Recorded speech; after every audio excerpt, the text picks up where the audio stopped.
Unfortunately, at the age of 16, I was caught in an incident and I was caught in drive-by shooting. And because of that, I lost my sight and had to go through extensive time of training in the hospital, rehabbing, gaining my blind skills and things. We really don't know how to really handle this situation. You have to relearn new things. That's when they found the school for the blind, and we worked that procedure out and was able to get out there. So I was able to develop those skills, just everyday routine as a blind individual. We have our resource page where we have other organizations, no matter where you can be at. You could be in another part of the nation, and most likely we'll have some people out there that can help you with some resources. My favorite part is really how I'm able to kind of inspire people. I'm not the type that's going to really sit down. I'm out here every day just living functionally. We all have problems. Life is life, but at the end of the day, let's believe and keep moving. It's all gonna get better. It's just a storm. A green tinted screen and braille lettering pops up that turns into the white Lighthouse of Houston logo. The Sightless Voices Unleashing Potential cover art pops up on screen. There's a flash, then clips of Jennifer's eye, her walking down the hall, and reading braille appear. A montage of clips from episodes of the podcast begins with Jennifer talking to our guests and smiling. It zooms in on the Sightless Voices Unleashing Potential cover art. Hey everybody, welcome to another episode of Sightless Voices Unleashing Potential. I am your hostie with the mostie, Jennifer Parrish, and today we have a really cool episode for you guys. Our guest is none other than the protector of the blind community, from what I hear, Mr. Joseph Fleeks from the Blind Professionals Network. And Joseph's going to share his journey of navigating the professional world as a blind individual and the impact of community support. We'll also be discussing the importance of partnerships, enhancing services and resources, and the power of collective action and community building. So before we get started today, as always, we'll describe our set for our blind and low vision viewers. We're sitting in blue chairs with wooden tables. We have a white brick background, blue lights, and a neon lighthouse sign. So let's get into it. What's up, Joe? Hey, what's going on, How's Jennifer? it going? It's going so well. I appreciate you having me on. Thank you so much. Hello, listeners. Yeah, thank you very much for being here. It's so awesome to have you finally come in, man. As a fellow podcaster. Right on. Yes, sir. Right on. So here we are together. I'm so happy. I'm going to have you get started by telling us about your journey with vision loss. Okay. Cool beans. So a little bit, I'm originally Houston, Texas, born and raised. I was not born into the blind community. I had 20/20 vision, athlete, all that good jazz. Unfortunately, at the age of 16, was caught in a trauma incident, and from that incident, the damage, I was caught in a drive-by shooting, and because of that, I lost my sight and had to go through extensive time of training in the hospital, rehabbing, gaining my blind skills and things. Ended up going to Texas School for the Blind, developing more of my blind skills and just how to interact as that blind individual in Austin, Texas. Lived out there for a little bit. Attended school, ACC, Austin Community College, and then ended up coming back home to Houston, where I went to U of H for the remainder time, received my bachelor's and things, kind of navigated through that way. And yeah, that's kind of my journey. Went from 16 and just losing that sight and just kind of had to navigate the rest of my adolescence into my adult years under the blind individual title, and just was able to kind of grow and develop due to the support. That's awesome. So you lived in Austin. I didn't know that. I met Joe when he was 22 years old, and I think had just gotten back to Houston. Just right? got back to Houston. Yeah, so we've known each other a little bit. Yeah, he Yeah. played beat ball with the rest of us, but for the Bayou City Heat back in the day. But yeah, so you went to TSB. Mm-hmm. Went to TSB because it was my senior year when my incident happened. So. Unfortunately, public schools out here, once you kind of reach that final stage of your high school career, it's kind of like, your last classes, you have more job responsibilities and things like that. So they really was looking at me like, we really don't know how to really handle this situation. You kind of, you was on your way out, but now you have to relearn new things, and we don't know how to. And that's when they found, School for the Blind, and we worked that procedure out and was able to get out there, and I stayed there for 2 years and finished my senior year there, and then did an exit program where I attended community college and did a job program where I worked as well. So I was able to develop those skills, just everyday routine as a blind individual, just being more just on my own. You know what I mean? Did you go to Chris Cole? I toured it, but by that time it was like, I have enough here. Yeah. I have enough, Yeah. Yeah, that's awesome. And then you moved back to Houston and went to U of H, go Cougs? Go Cougs, baby. Actually, and a little bit of both Cougs and the Gators. I'm repping both. UHD Yep. all day long. And so, I came back home and the whole programs at the time it was DARS, which is now TWC. Exactly. So, seeing a lot of those case managers and such, and I'm just like, they need someone who can really relate from that, on that side to actually, push that a little further. Because I just felt like a lot of things were just being fall to the wayside, and so I just had more passion. So that's how I ended up going to U of H to go ahead and get that bachelor's in psychology, and to kind of further extend that and kind of get on the front line to help fight. That's awesome. Bachelor's in psychology. Very nice. Very good. Very good. Can you tell me a little bit about your role within the Blind Professionals Network, and then what are some of BPN's goals and the positive impact in the community? For sure. So I love the whole BPN organization and the things that we do. For what it stands for, Blind Professionals Network, our organization that is for our blind and low vision impaired community, which our slogan is united to break barriers and achieve professional success. We created this group here for the time frame that a lot of people have to wait for a lot of services from the state.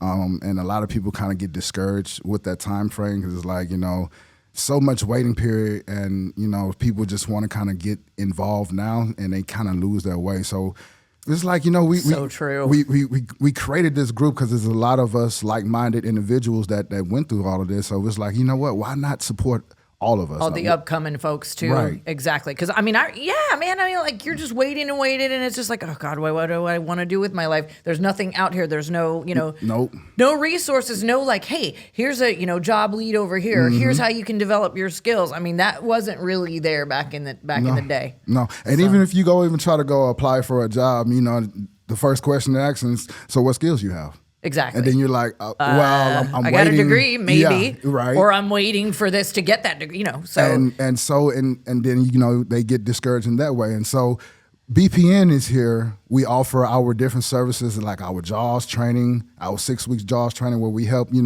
if you have already received classes and you can't get any more hours, you can come to us, which is free. And we help extend it. We help just move forward with you. And just kind of help develop the other skills, like we said, while you're waiting. We're not here to take over anyone's case or anything like that manner. We're just a tool to keep pushing forward because, we're out here and we're in so much waiting period of time. Yeah, exactly. We can't make the government move fast at all. Not at all. And so that's why we created this group. We have our support group. We also do presentations where we have like Freedom Scientifics, other companies come and discuss their products for our organization. It's just a resourceful organization to help know what's out here. We have our website which is blindpronet.org. We have our resource page where we have other organizations no matter where you can be at. You can be in another part of the nation and most likely we'll have some people out there that can help you with some resources.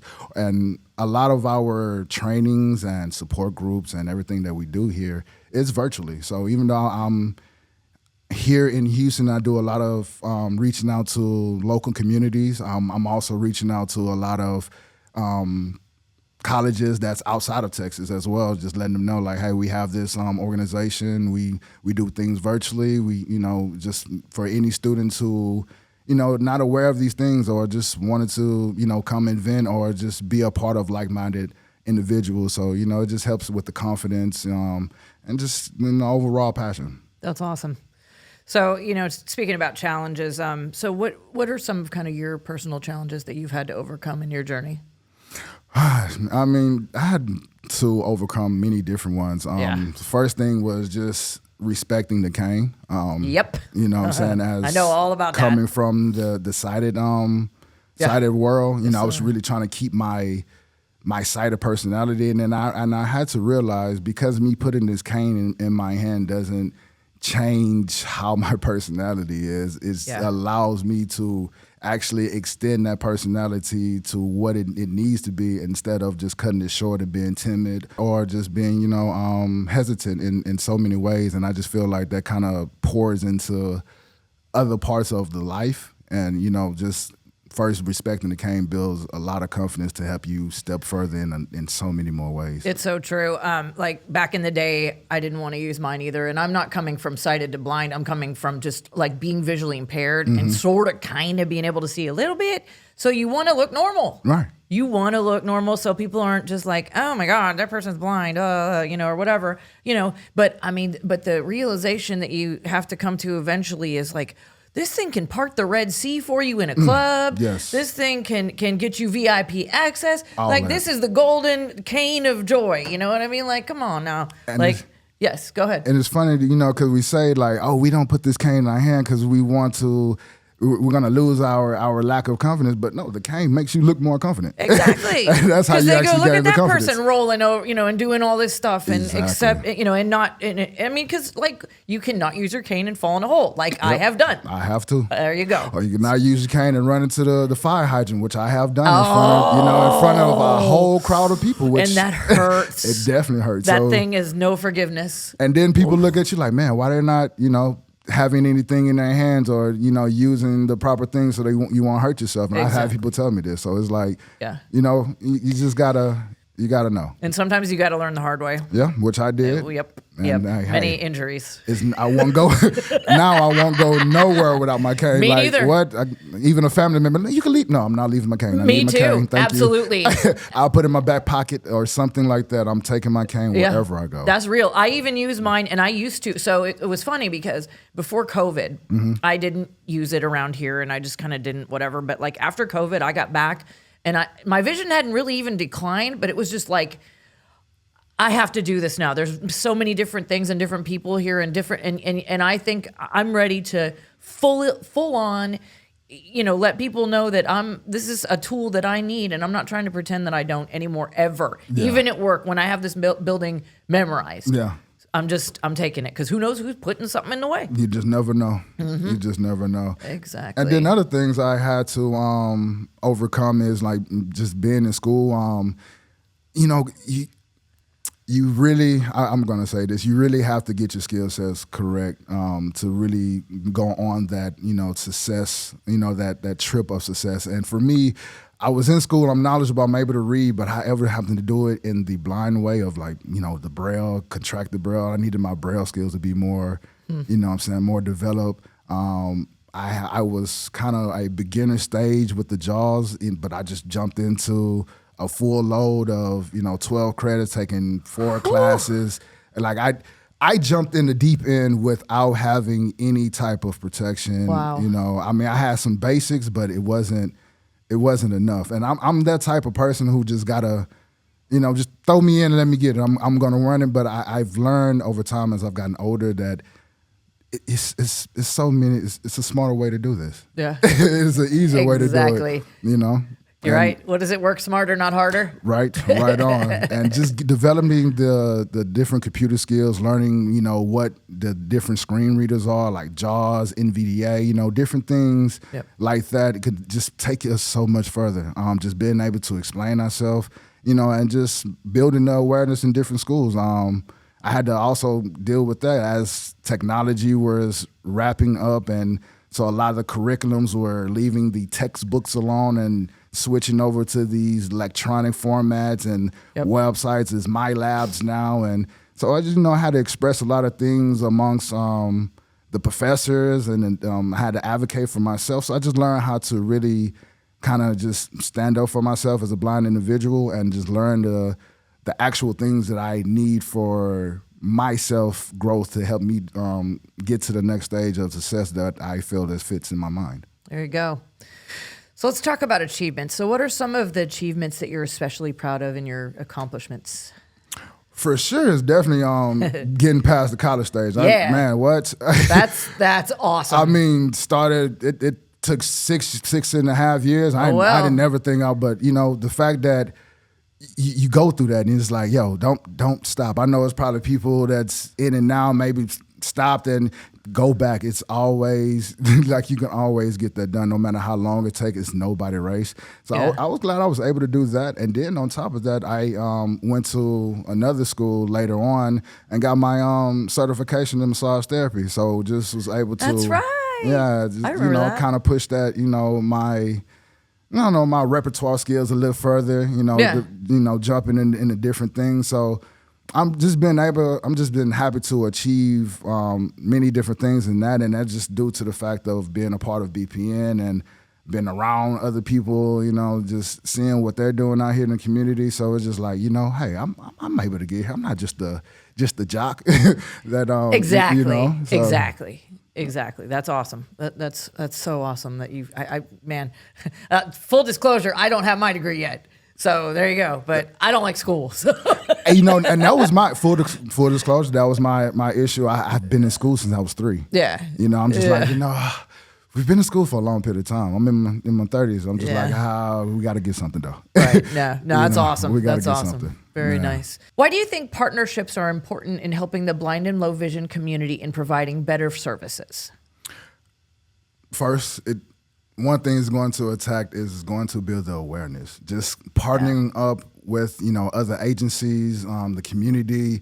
It just lets the community know how to further interact with us and to know that we're out here. And so, and also develop a strategy on how to, have more things to make the community more of an inclusive for everyone, and not just a, being a sighted world or, in that type of jazz, because everybody, have their opinions on how the community is and such. So I really feel partnering up with just different colleges, different schools, organizations, it just helps build that awareness and helps strengthen that inclusiveness amongst the community. The Lighthouse of Houston has hosted a couple events, job fairs and things like that BPN has been involved in.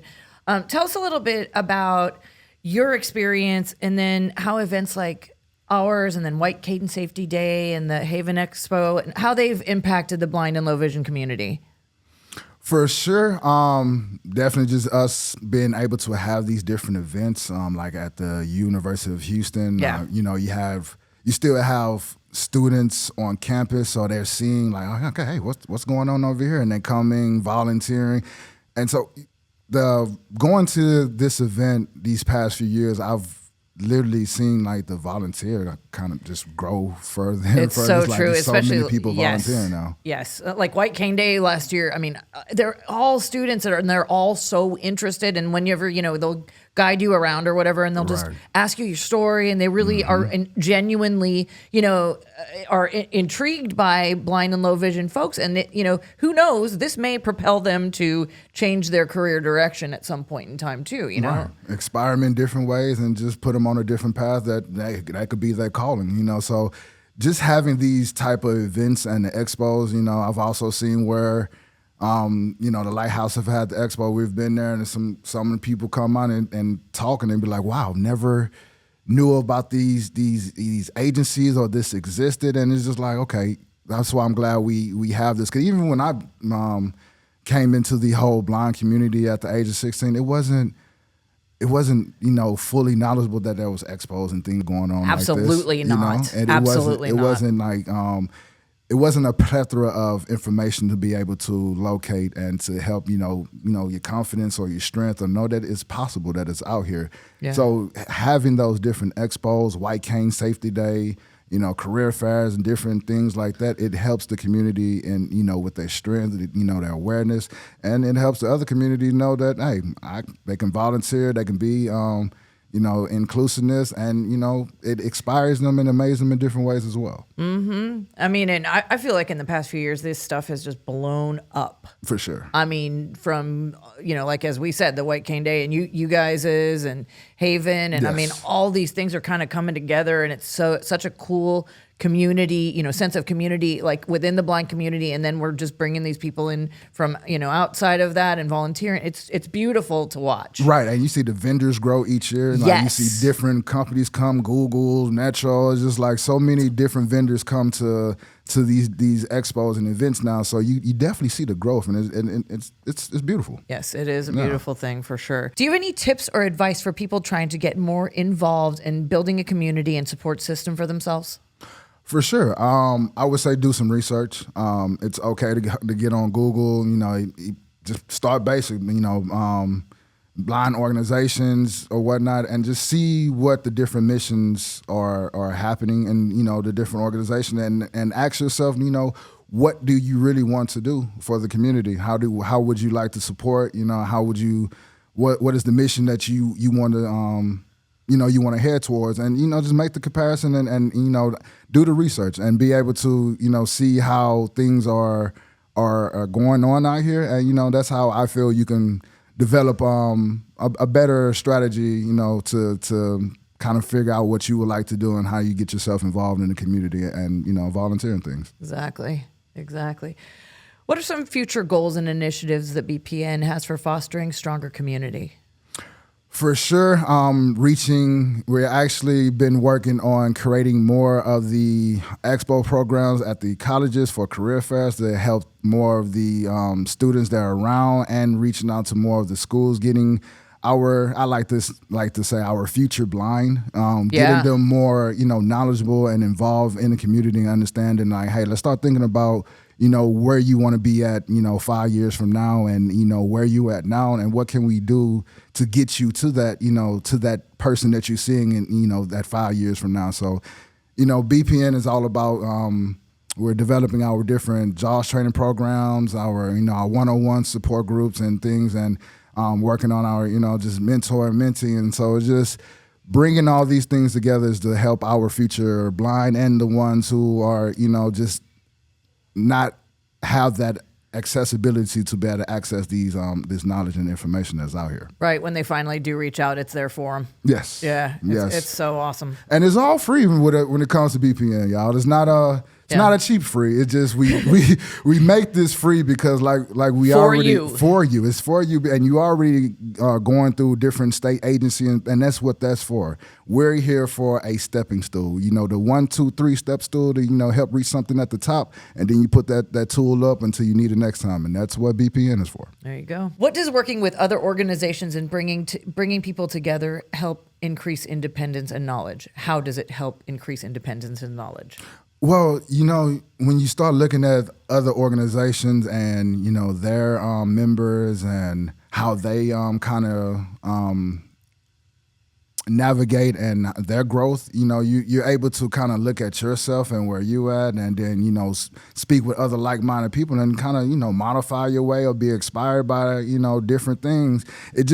I feel like being connected with others, it just opens your mind and allows you to have a lot more information, being able to access just by talking to other people that has experienced it or, going through it or, and just different things. So having that type of partnership is definitely for development for sure. What's your favorite part about being involved in the blind and low vision community? And then how does it feel to be in a position to help other people in this community?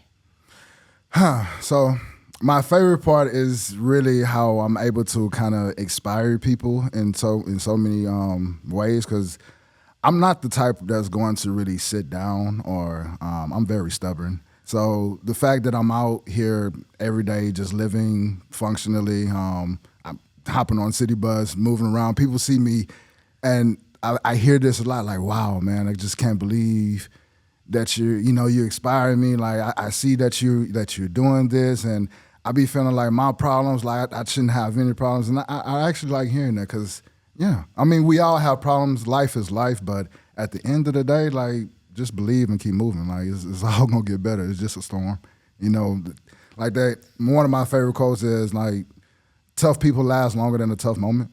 I love that. And so, like, I've always considered myself a tough person, and so moments is always gonna be a moment.